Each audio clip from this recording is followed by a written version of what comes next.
Ẹ kú dédé àsìkò yìí ní gbogbo ibi tí ẹ ti ń gbọ́ mi nílé lóko tàbí lẹ́yìn òde. Ẹ jẹ́ kí a gbàdúrà. Bàbá wa tí Ọlọ́run wa, a dúpẹ́ fún àánú àti ojú rere tí a rí gbà ó. A dúpẹ́ nítorí pé ẹ jẹ́ kí a rí ọjọ́bọ̀ kìíní nínú oṣù kẹjọ. A fi ògo ìyìn àti ọlá forúkọ yín torí tí ẹ pa wá mọ́. Ààbò yín tó dájú lórí wa, ògo ni forúkọ yín. Ọ̀rọ̀ náà tí a gbọ́ lẹ́yìn kó ṣe ayé àti ọkàn wa ní rere àti oore ọ̀fẹ́ láti wu ìwà títọ́. Ẹ̀yin Olúwa yóò yọ̀ǹda fún wa. Ọ̀rọ̀ ìní kò sì ní lòdì sí wa ní ọjọ́ ìdájọ́ nítorí tí a gbọ́dọ̀ orúkọ Jésù Olúwa wa. Àmín, àmín orúkọ Jésù. Èní ọjọ́bọ̀ ọjọ́ kẹfà oṣù kẹjọ. Èní ọjọ́bọ̀ ọjọ́ kẹfà oṣù kẹjọ. Ìwé ọ̀run ṣíṣí tí a ti ọwọ́ olùṣọ́-àgùntàn Enoch Adeboye kọ. Àkòrí tí a ó gbéyẹ̀wò sọ wípé ìwà títọ́, ìwà títọ́. A ó mú bíbélì kíkà wa nínú ìwé òwe orí 20 ẹsẹ̀ ìkeje. Ìwé òwe orí 20 ẹsẹ̀ ìkeje tí ó sọ pé olóòótọ́ ènìyàn ń rìn nínú ìwà òtítọ́ rẹ̀, ìbùkún sì ni fún àwọn ọmọ rẹ̀ lẹ́yìn rẹ̀. Àkọsórí wa ti èní nìyẹn. Bíbélì kíkà wa ni a mú nínú ìwé òwe orí ìkejìdínlọ́gbọ̀n ẹsẹ̀ ìkẹfà dé ìkẹwàá. Ìwé òwe orí ìkejìdínlọ́gbọ̀n ẹsẹ̀ ìkẹfà dé ẹsẹ̀ ìkẹwàá tí ó kà báyìí pé tálákà ń rìn nínú ìdúróṣinṣin rẹ̀, ó sàn ju alárékérekè wà bí ó tilẹ̀ ṣe ọlọ́rọ̀. Ẹnikẹ́ni tí ó bá pa òfin mọ́, ó ṣe ọlọ́gbọ́n ọmọ o, ṣùgbọ́n ẹni tó ṣe ẹlẹgbẹ́ jẹgúdú ó dójú ti bàbá rẹ̀.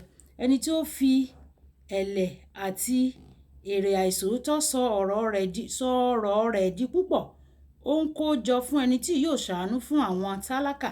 Ẹni tí ó mú etí rẹ̀ kúrò láti gbọ́ òfin, àní àdúrà rẹ̀ pàápàá yóò di ìríra.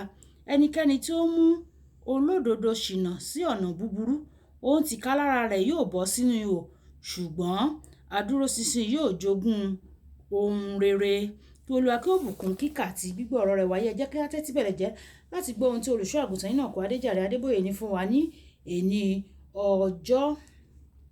ọjọ́bọ̀ ọjọ́ kẹfà oṣù kẹjọ.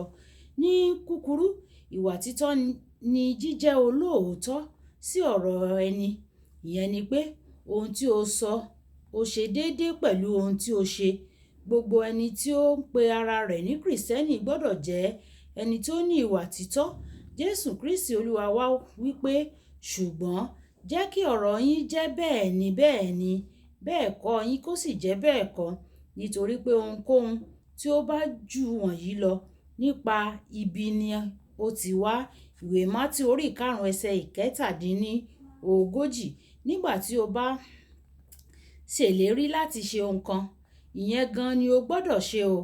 Tí ó bá jẹ́ pé fún ìdí kan tàbí òmíràn o kò lè mú ìlérí rẹ ṣẹ, o gbọ́dọ̀ bá ẹni tí o ti sọ̀rọ̀ náà fún sọ àsọyé kí o sì ṣàlàyé ohun tó fà á. O kò gbọ́dọ̀ yẹ ìlérí láìsí àlàyé kankan. Ìyẹn ni kì í ṣe bí bàbá rẹ tí ń bẹ lọ́run tí ń ṣe nìyẹn o, láti yẹ ìlérí. Mo rántí nígbà tí mo ṣẹ̀ṣẹ̀ parí ilé ẹ̀kọ́ sẹ́kọ́ndírì mi, mo sì ń wá ọ̀nà láti wọ ilé ẹ̀kọ́ gíga. Mo lọ bá àwọn aláṣẹ ilé ìwé kan ní ìpínlẹ̀ Ondo.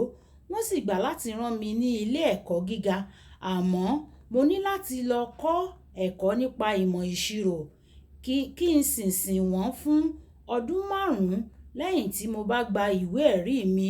Bí ó tilẹ̀ jẹ́ pé èdè òyìnbó ni mo fẹ́ràn jù ní ìgbà náà, mi ò ní ọ̀nà mìíràn. Nígbà tí mo parí, mo padà lọ sìn wọ́n, ṣùgbọ́n lẹ́yìn ọdún 2 àbọ̀, ara mi kò lélẹ̀ o. Mo fẹ́ ìwé ẹ̀rí ìjìnlẹ̀ kejì MLC. Lẹ́yìn tí mo rí ìgbaniwọlé láti ṣe ìmọ̀ ìjìnlẹ̀ ní ìkejì, mo bẹ̀ wọ́n pé kí wọ́n jẹ́ kí n lọ ṣe pẹ̀lú ìdánilójú pé màá padà wá láti parí èdìdì mi àbí ẹ̀rí àbí ẹ̀jẹ́ mi.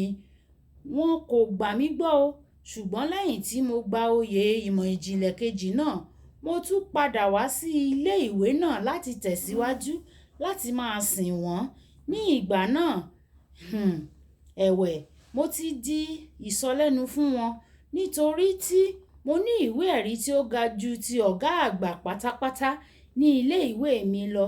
Lẹ́yìn ọdún 1 àbọ̀ mìíràn, mo bẹ̀ wọ́n kí wọ́n gbà mí láàyè láti lọ gba oyè ìmọ̀ ìjìnlẹ̀ kẹta PhD kí n sì padà, ṣùgbọ́n wọ́n ní ó lè máa lọ wàyí, o kò sì nílò láti padà wá mọ́. Orúkọ Jésù lágbára, ó lágbára gan-an tí Fílípì orí ìkejì ẹsẹ̀ ìkẹwàá títí dé ìkọkànlá wípé ní orúkọ náà kí gbogbo ekún ọ̀run àti ayé àti ìsàlẹ̀ ilẹ̀ kí ó wólẹ̀ àti kí gbogbo ahọ́n jẹ́wọ́ pé Jésù Kristi ni Olúwa.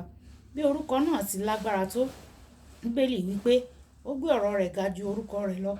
Ìwé Dáfídì orí ìkejì-dín-ní-ogóje ẹsẹ̀ ìkejì. Ìdí nìyí tí a fi gbẹ́kẹ̀lé ọ̀rọ̀ orúkọ pátápátá, àmọ́ pé ó lè ṣe yóò ṣiṣẹ́ ohun tí ó bá wí. Bí ó bá wí pé ó dàbí Kristi, a jẹ́ pé ọ̀rọ̀ rẹ̀ gbọ́dọ̀ jẹ́ èdìdì rẹ̀. Kókó ọ̀rọ̀: Jésù máa ń mú ọ̀rọ̀ rẹ̀ ṣẹ. Ìwọ náà gbọ́dọ̀ máa mú ọ̀rọ̀ tìrẹ ṣẹ pẹ̀lú. Jésù máa ń mú ọ̀rọ̀ rẹ̀ ṣẹ. Ìwọ náà gbọ́dọ̀ máa mú ọ̀rọ̀ tìrẹ ṣẹ pẹ̀lú. Olúwàbùkọ́lá Ayako ni ó ka ọ̀run ṣíṣí tí ẹni nígbà tí a máa pàdé ní ọ̀la. Ìdùn kó pọ̀ sókè lọ́bẹ̀ oge. Ó dàbọ̀.